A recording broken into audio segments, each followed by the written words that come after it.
La Mishnah est Chokhmah, la Gemara est Bina. Et la Chassidut, elle est quoi? La Chassidut Chabad, elle est Bina, qui ne fait pas abstraction de la Chokhmah. Qui ne fait pas? Qui ne fait jamais abstraction de la Chokhmah. Donc c'est le chilou, voilà. Mais c'est une Bina, c'est ça qui est extraordinaire. C'est pour ça qu'on parle de une bonne énoute. Qui veulent se marier. Mais l'homme, avant de se marier, il peut faire un travail sur Exactement. Oui, c'est pour ça qu'il doit étudier avant le mariage.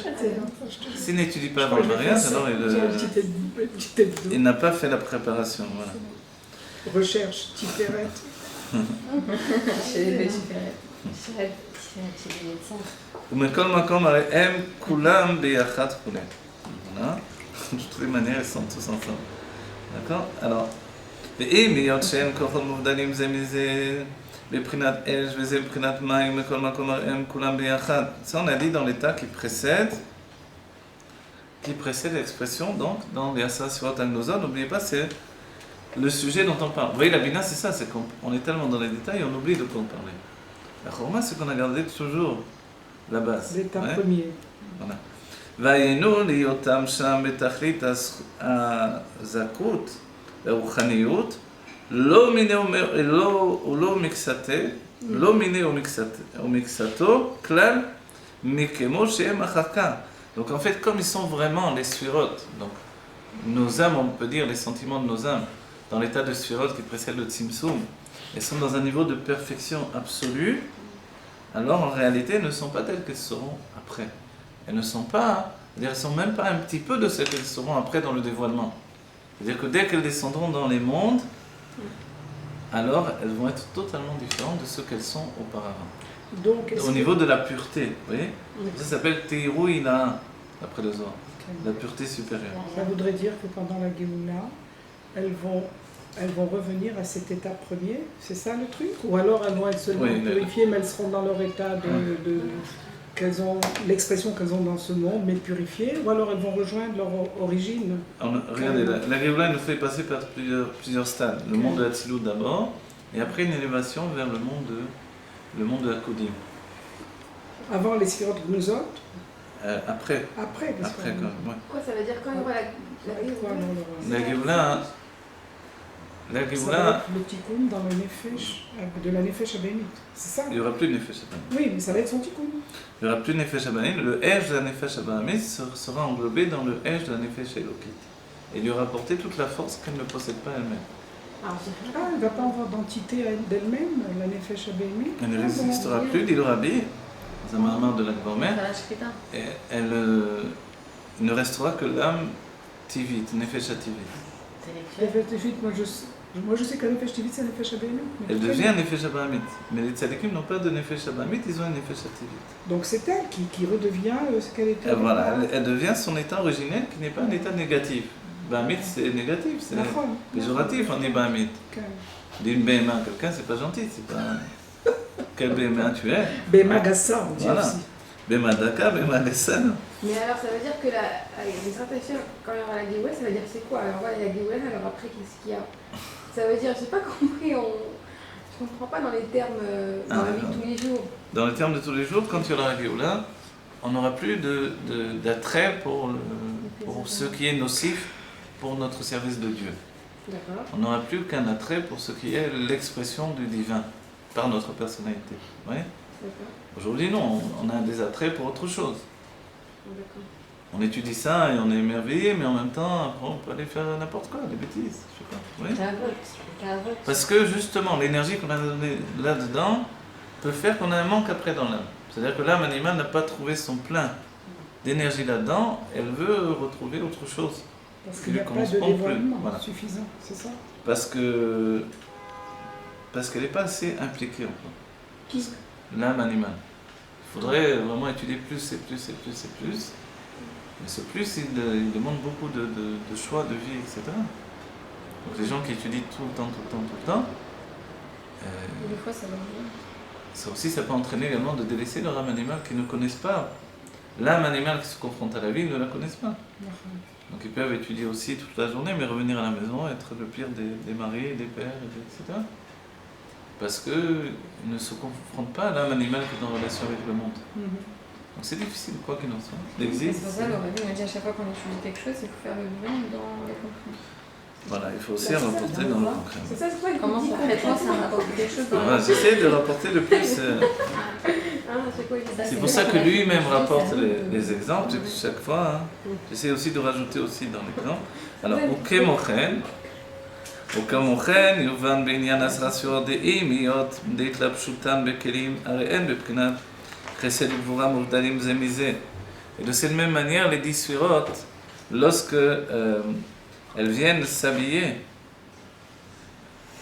וכמוכן יובן בעניין 10 ספירות דעים, היותן בהתלבשותן בכלים, même lorsqu'elles sont dans les kelim, lorsqu'elles viennent s'habiller dans les kelim, dans un niveau de chesed gvura, muvdalim ze mize, qui sont contraires l'un à l'autre, mais kol makom beodan klulim beorenso baruchu, de toutes les manières, tant qu'elles sont encore klulim, c'est-à-dire contenues encore dans la lumière infinie, arehem beprinat adakut beruchaniyut leenketz, elles sont dans un niveau de finesse, de raffinement et de spiritualité sans aucune limite, mais kemo she'em achaka, en rapport avec ceux qu'elles seront après, c'est-à-dire c'est sans aucune comparaison. ולכן אין שם התחלקות כל בחינת בפני עצמו, כי אם כלולים כולם כאחד. Donc il n'y a pas de séparation, l'une pour elle-même uniquement, mais elles sont toutes ensemble, parce qu'elles sont tellement raffinées qu'elles n'ont pas de difficulté à cohabiter l'une avec l'autre. Le raffinement est absolu, donc il n'y a pas de difficulté. ולכן, et de ce fait-là, במתן תורה, au don de la Torah, שהיה גילוי מלמעלה מהשתלשלות, il y avait à ce moment-là un dévoilement qui est au-delà de la השתלשלות, au-delà de l'enchaînement des mondes, ובנפש הוא עניין ההתגלות הכוחות העצמיים, dans l'âme, qu'est-ce que ça a occasionné? Vous voyez, dans un Matan Torah, c'est dévoilé un dévoilement qui dépassait les mondes. Oui, mais qu'eux n'ont pas perçu en tant que... Alors regardez, dans l'âme, ça a dévoilé un dévoilement des forces essentielles de l'âme. Ayu roim et anishma, veshomim et anire. Ils voyaient le nishma, ils voyaient ce qui s'entend, et ils entendaient ce qui se voit. Il y a eu un bilboul des Voilà. cocottes. Shelo aya itchalkut prinat re'iyam et prinat shmiya. C'est qu'il n'y avait pas de séparation entre l'entendement et la vision. Donc les forces de Chokma et Bina n'étaient pas séparées. Elles étaient unifiées. Donc vous pouvez bien voir ce qui s'entend et entendre ce qui se voit. A priori, une parenthèse, nous dit Rabbi Hacham, mais c'est plus que l'unification dont on a parlé auparavant.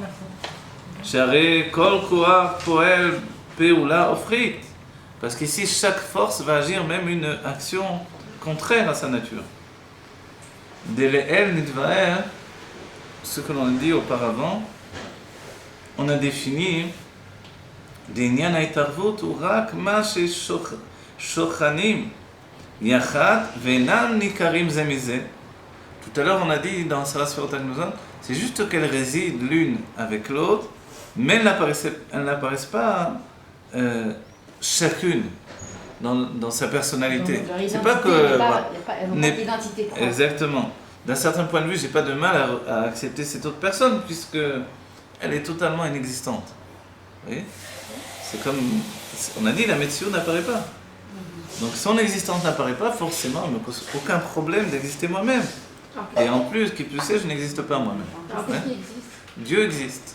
En fait, il y a dans le... Je sais pas, il y a que Dieu après. Alors il y a Dieu qui existe dans nos sentiments, dans nos expressions. Mais ces expressions ne sont pas des expressions qui viennent nier l'existence et la présence de Dieu. Comme sa présence est absolument, est absolue même, Oui.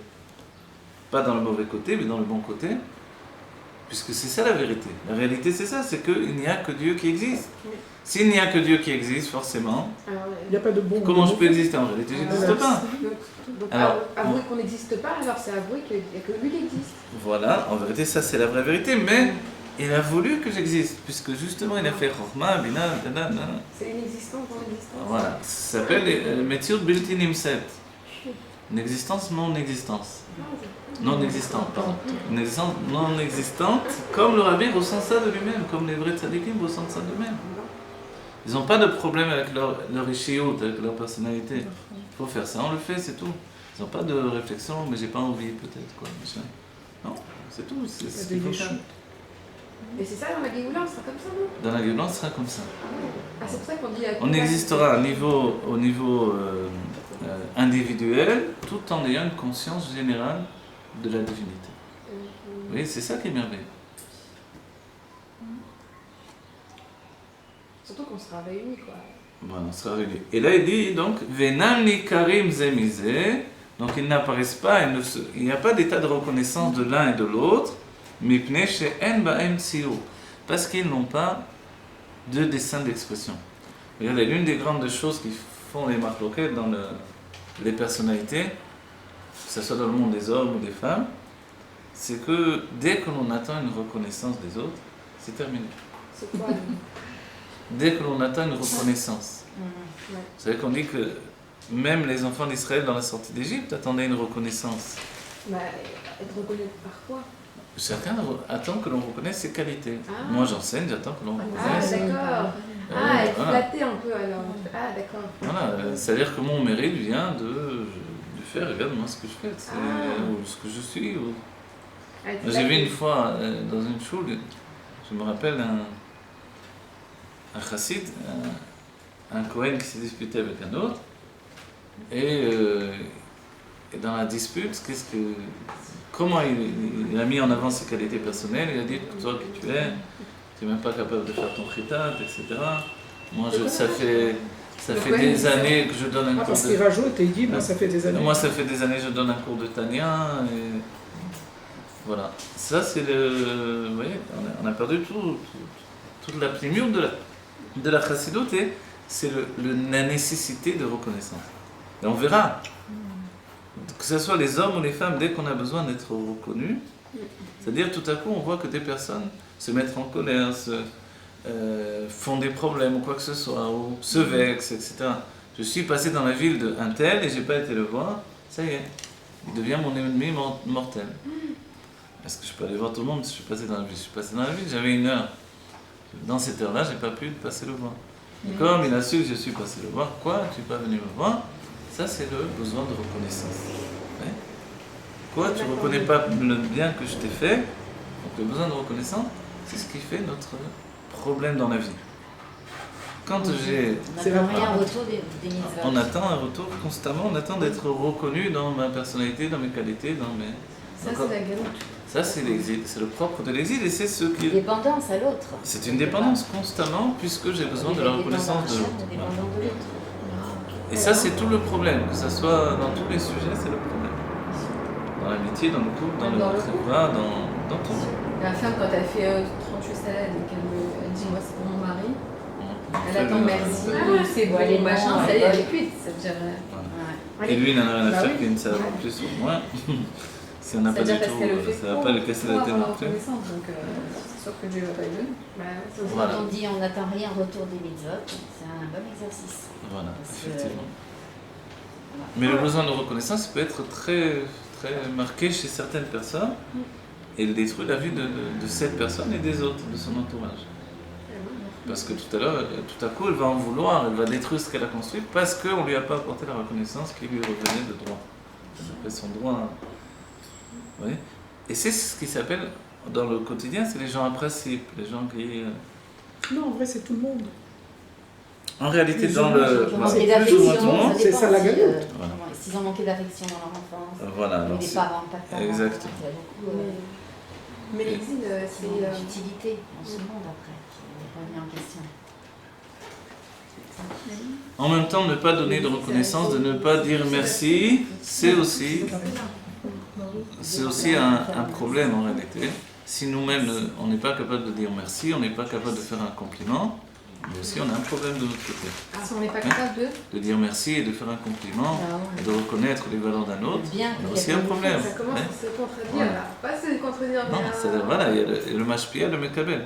En tant que mekabel, j'attends la reconnaissance. Voilà. Oui, c'est ça. Je veux qu'on me dise j'ai fait quelque chose, regarde, etc. C'est bien. On est tous comme ça, évidemment.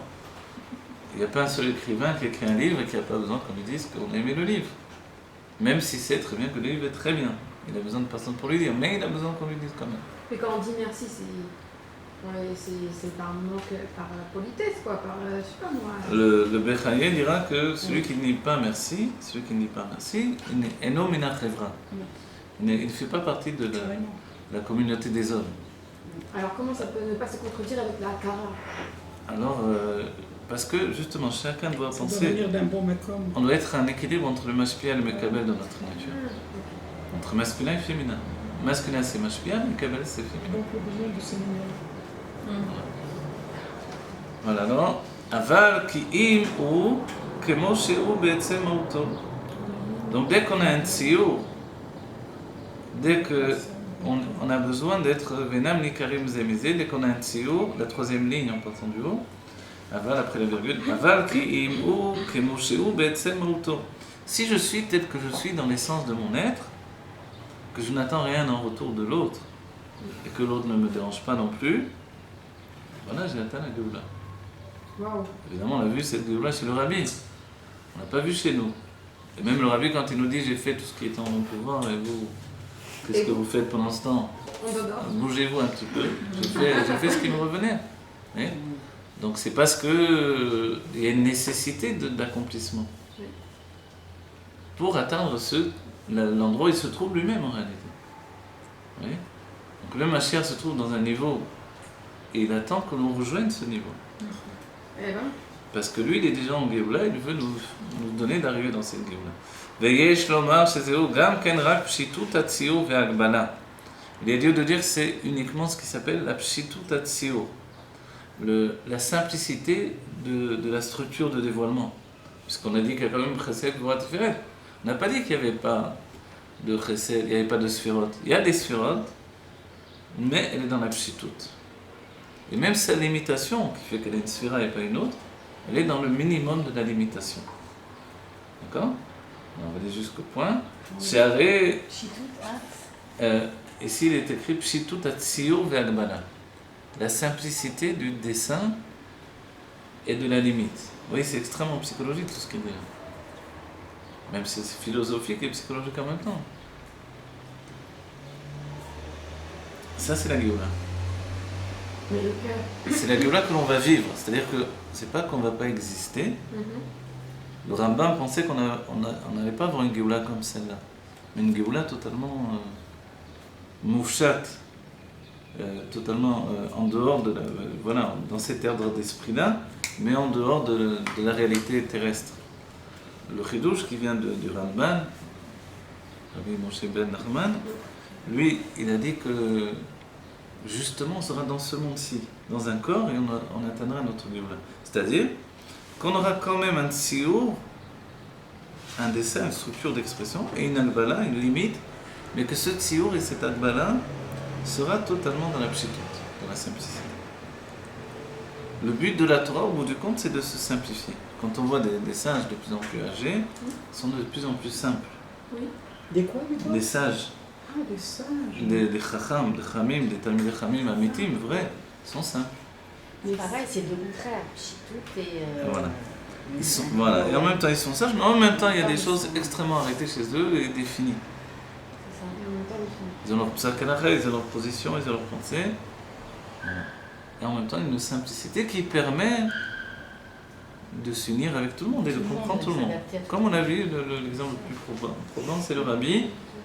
Cette simplicité absolue, donc on peut très bien parler à n'importe qui, un enfant, comme un scientifique, comme un homme politique, comme un journaliste, comme à une femme, comme...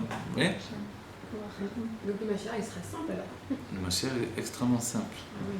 Je sais pas, on dit pauvre et malheureux, à chaque fois David Avena disait, c'est ça? Pauvre et malheureux, ouais. C'est, quelque part, c'est ça, c'est la chifloute qui est le ressentiment de la royauté. Ouais. Ah. C'est-à-dire, l'une des choses, c'est que dans le tikkun, c'est qu'il ne ressent qu'il ne possède rien de lui-même. Donc il ne peut pas tirer d'orgueil de ce qu'il possède. Moshe Rabbeinu, qui était Chokhmah, c'est différent de Malchut. Dans la Chokhmah, Moshe Rabbeinu savait toutes ses qualités, mais il se disait que si on les avait données à quelqu'un d'autre, il aurait fait mieux que lui. Oui, c'est une autre sorte C'est l'humilité, ça. Voilà, c'est différent de la chifloute. La chifloute, c'est de se sentir le dernier des derniers. Comme ça était David Améler. Alors qu'il était intelligent, il était raffiné, il était puissant, il avait tout pour lui, David Améler. Mais en même temps, il se sentait le dernier des derniers. J'ai l'impression que toujours celui qui se sent le dernier, en fait, c'est le premier.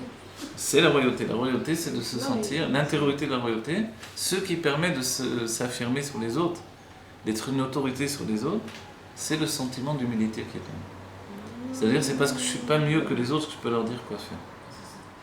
S'il se sent mieux que les autres, alors il a perdu son objectivité. Il ne peut plus ressentir les autres. C'est pour ça que David Améler, tous les jours de notre vie, on dit les Télim. Toute la Tfila, c'est pratiquement que des Télim. Donc on pleure et on rit, et on serre et on prie Dieu avec cette humilité de David Améler. Et tous les jours, on doit y revenir. Moshe est différent, donc. Moshe, il sait absolument qu'il est plus grand que tout le peuple juif. Il a une tête et les peuples juifs, ce sont des pieds. Mais il se dit, si un autre aurait eu ma place, il aurait fait mieux. Mais il les a acquis par lui-même, les qualités. Moshe Rabbeinu, alors c'est Dieu qui lui a donné ses qualités. Après, il les a grandis de par son propre travail, c'est certain. Mais ça revient même avec David alors. Ça revient même avec David, c'est le ressentiment qui est différent. She'arei Mekol Makom Aya Kan Re'aya Veshmiya Ve'aya מהכוחות העצמיים דקור הראייה וקור השמיעה. Il a rattrapé. Ah non, j'ai sauté, c'est parce que c'est moi. אבל כל אחד הוא כמו שהוא בעצם מהותו.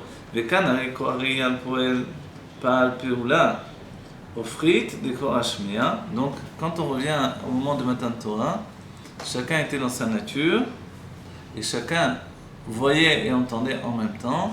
Et le fait que donc c'était extrêmement élevé, c'est une parenthèse qui l'ouvre, vous voyez. C'était extrêmement élevé le fait que on pouvait voir et entendre en même temps, voir ce qui s'entend et entendre ce qui se voit. Dans un même niveau, parce que comme Dieu s'est dévoilé, on est revenu, vous voyez que c'est possible. On est revenu au stade d'avant le Tzimtzum. Parce qu'il a dévoilé un niveau qui venait de Atik. Dans la Géoula, on aura ce dévoilement.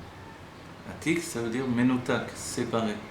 Atik, c'est le critère qui surplombe Atzilut, la couronne qui est au-dessus du monde de Atzilut. Et elle dévoile finalement, malgré qu'elle se trouve très très bas, dans le Chalal HaPanoul, elle dévoile une force de considération qui vient d'avant le Tzimtzum. Pour Atik Yomin, il n'y a jamais eu de Tzimtzum d'un certain point de vue. En fait, Au sein même du Tzimtzum. Tout en harmonie alors. Tout en harmonie, dévoiler ce qui dépasse la différence. Dévoiler. Ce qui dépasse la différence des êtres. ויש לומר שזהו גם כן רק פשיטות הציור והגבלה שהרי מכל מקום היה כאן ראייה ושמיעה. Voilà. C'est simplement uniquement pshitut. C'était la simplicité du tsiur ve'agbala, de la simplicité du dessin et de la limite, malgré qu'il y avait en réalité ראייה ושמיעה והיה מהכוחות עצמיים דקור הראייה וקור השמיעה. Parce que c'était depuis les forces essentielles de la vision et de l'entendement. Vous voyez? Je vais arrêter juste un peu plus loin parce que j'ai fait un signe. ומה שראייה תופס דבר גשמי ושמיעה תופס דבר רוחני, הרי זה הציור בהם. Le fait que la vision saisisse une chose matérielle et que l'entendement saisisse une chose spirituelle, c'est dans le dessin de l'un et de l'autre. Qu'est-ce que je saisis?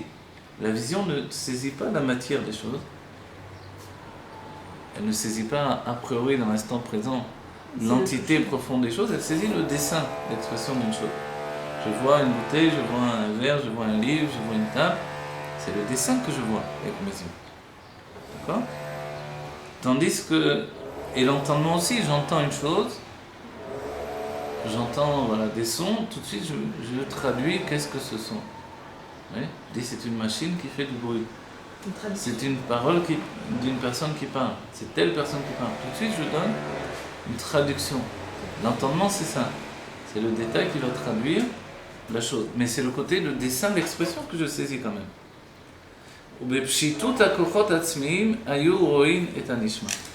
Et dans la simplicité des forces essentielles, alors ils voyaient le nishma, ils voyaient l'entendement. C'est-à-dire que on était capable de percevoir ce qui n'apparaît pas dans le tzio, qui se saisit dans le dessin, qui est saisi par la vision.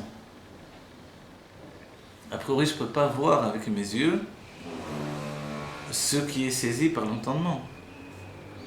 L'entendement nous rapporte une chose qui est loin. Et cette chose qui est loin, éloignée, elle est traduite dans l'intellect par le biais de la réflexion par le langage. Oui, mais je ne peux pas voir ce langage. Tout à coup, à Matan Torah, ils ont vu le langage. Oui, c'est pour ça qu'ils ont vu des lettres, des otiyot. Donc ça revient au fait de dire, ils ont vu que tout était rempli des noms divins. Vous comprenez ? Ils ont vu que tout était rempli des noms divins et ils ont entendu la matière. C'est-à-dire que la matière elle-même est apparue aussi comme un niveau d'entendement. Quelque chose qui devait se traduire par un langage également. Vous comprenez ? Le divin, le spirituel est toujours traduit par un langage, basé sur des lettres de dévoilement. Mais là, c'était dans la matière. Voilà. Mais tout à coup, ça s'est fait également dans la matière. C'est-à-dire que la matière n'a pas besoin de langage pour être exprimée. Tout à coup, elle s'est traduite également dans un langage d'expression. Vous comprenez ? Et donc les deux se sont confondus. Et on a vu dans les deux niveaux, on a vu, pas juste qu'on a entendu la matière, mais on l'a vu, comme on voit quelque chose d'écrit. Alors que d'habitude n'apparaît pas cette vision-là. Vous comprenez ? Vous avez entendu ça ? Alors, la matière, je la vois. Oui. Son dessin apparaît. Oui. Le dessin de son existence apparaît à mes yeux immédiatement. Le spirituel, non. J'ai besoin de traduire le spirituel dans un entendement, dans un langage d'expression. D'accord ? Oui. Voilà. Maintenant, quand les choses se sont interverties ou que les deux vivaient en osmose à ce moment-là, ça veut dire que tout à coup, le langage, je l'ai vu, je ne l'ai pas juste entendu. On a vu le langage qui exprimait le divin, mais le monde qui apparaissait uniquement comme un tzio est apparu lui aussi par une expression de langage. On voyait ce qu'on entendait. On voyait ce que l'on entendait également. Vous voyez ? C'est-à-dire que le divin est apparu comme un entendement, et on l'a vu, mais le matériel aussi est apparu comme un entendement que l'on a vu également. Puisque le matériel a dévoilé son côté spirituel. Parce que en fait, le matériel, c'est que du spirituel, c'est ça ? Le matériel, c'est du spirituel transformé dans notre conscience, voilà, en une réalité matérielle, physique, organique. Mais alors concrètement, alors, si je vois le matériel, normalement dans l'idéal, hein, qu'est-ce que je suis censée voir alors ? Je vois des noms divins qui ont formé ce matériel et les 4 éléments qui sont à la base de... Quand on dit des noms, quand une chose a un nom, c'est un équilibre. C'est comme une formule. Quand on fait une recette pour un gâteau ou pour quelque chose, je mets tant de doses de ça, de ci, de là, et ça donne la finalité. D'accord. La chose réelle que nous voyons dans son tsiour de réalité, dans son dessin d'existence, elle est aussi une réunion des 4 éléments. Et pour donner la recette du dosage des 4 éléments, c'est le nom de la chose. Et un message aussi, on dit qu'il y a des messages qui se transmettent. Le message en lui-même, c'est l'analyse des lettres. C'est-à-dire que derrière tout ça, même dans la cuisine, vous dites d'accord, si je mets de l'oignon dans une casserole avec de la viande, l'oignon va dégager de l'eau, ça va attendrir la viande. Si je mets de l'ail, ça va sécher la viande, par exemple. Je donne un exemple, etc. Est-ce que c'est pareil pour les noms ? Dans le côté spirituel également. Pour les noms des enfants et des personnes, aussi. exactement. Oui. C'est ce que j'ai expliqué dans le livre sur les prénoms. Exactement. Le nom est un dosage des 4 éléments. Chaque fois que l'on dit un nom, c'est un dosage des 4 éléments. C'est la recette de la chose. C'est ce que l'on apprend dans le Sefer Yetzirah. Donc quand on dit savoir l'hébreu originellement, dans la Géoula, ça va être être capable de créer les choses à partir du langage. C'est la même chose ? Même pour les goïms, dans le sens où tout est analysé d'après la Torah. De créer par le langage. Oui. Le langage de la Torah est un langage qui crée. Le langage de la création. Pas simplement d'analyse, mais de création. C'est pour ça que les enfants de Jacob, les Shvatim, créaient un veau la veille de Shabbat et le mangeaient. Il le crée, Et le créer par la parole et le manger. Mais le manger sans shrita et sans bracha. Vous disiez quoi, veau et veau apparaît? En vérité, oui. Si je sais exactement ce que veut dire Hegel, voilà. Avec Avec tous les qu'est-ce que c'est exactement le nom de l'équilibre des 4 éléments spirituels, etc. là-dedans, la chose apparaît. C'est comme une équation Exactement. en physique. On dit genre cette cellule, tac, tac, et je prends et hop, voilà. ça fait... C'est comme ça, d'après le Zohar, que avant le déluge, ils avaient fait même, d'après les Mekoubalim, certains pensent que c'est comme ça que ça aboutit en conclusion. Ils avaient créé des tas de créatures. Alors le veau d'or a été créé comme ça. Le veau d'or est créé aussi dans cet état d'esprit. La tour de Babel est créée comme ça. Par une mauvaise, si j'ai bien compris, une mauvaise Non, utilisation. puisque c'est Aaron qui a contribué à la... Oui, mais il a fait Bediavad, il n'avait pas d'autre choix. Il a compris qu'il valait mieux qu'il fasse un veau d'or plutôt qu'il le tue lui. Qu'il rajoute à leur faute. C'est ce qu'il a... D'après son tikkun, normalement, il aurait mieux valu qu'il se laisse tuer d'après la Kabbalah. Ah ouais, Oui, parce que Moshe était très en colère. Il avait déjà tué Cho, c'est pour ça qu'il a conclu ça. Donc alors, Pourquoi Cho? Qu'est-ce qu'il avait à faire là-dedans? il s'est fait tuer par ceux qui voulaient faire le veau d'or. Parce que lui, il n'a pas du tout le permis. Donc il s'est fait tuer, il a vu ça, Aaron a dit ils vont me tuer moi aussi. Donc c'est pas parce qu'il avait peur de mourir, je comprends bien. Il n'avait pas peur de mourir, mais parce qu'il ne voulait pas que le peuple juif porte sur lui son crime. Le crime de le tuer lui aussi. Même si ce n'était pas vraiment le peuple juif, c'était le Révra, mais le peuple juif n'a pas réagi à tout ça.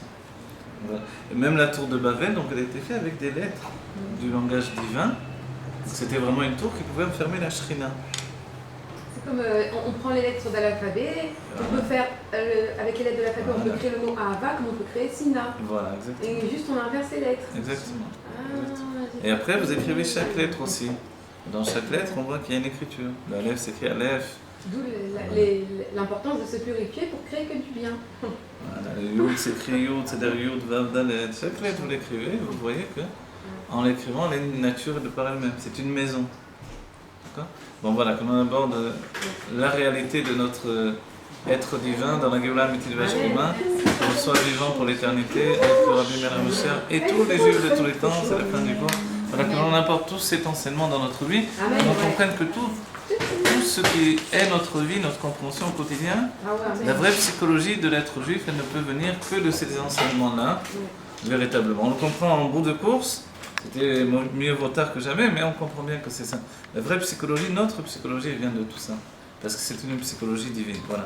Que l'on vive la violamité de Vashkema, que l'on ait un bien tangible et véritable, même si une seconde encore on doit rester dans l'exil, ce que l'on ne veut absolument pas, mais que le bon Dieu nous prenne en pitié de toutes les manières, et que chacun d'entre nous, on arrête d'avoir des souffrances et des épreuves, et que l'on ait que du bien tangible et véritable. Donc on entend des mariages, des enfants en bonne santé, des corps en bonne santé. Et que notre esprit il soit illuminé par la lumière de Dieu et qu'elle vive avec nous pour toute la semaine. Voilà, que l'on tire le meilleur de cette étude-là pour devenir des hommes meilleurs et des juifs de Géoula, c'est-à-dire des juifs avec un esprit ouvert, des mochines de Galot. Et simple. Et simple, comme ça, ensemble. Voilà, merci.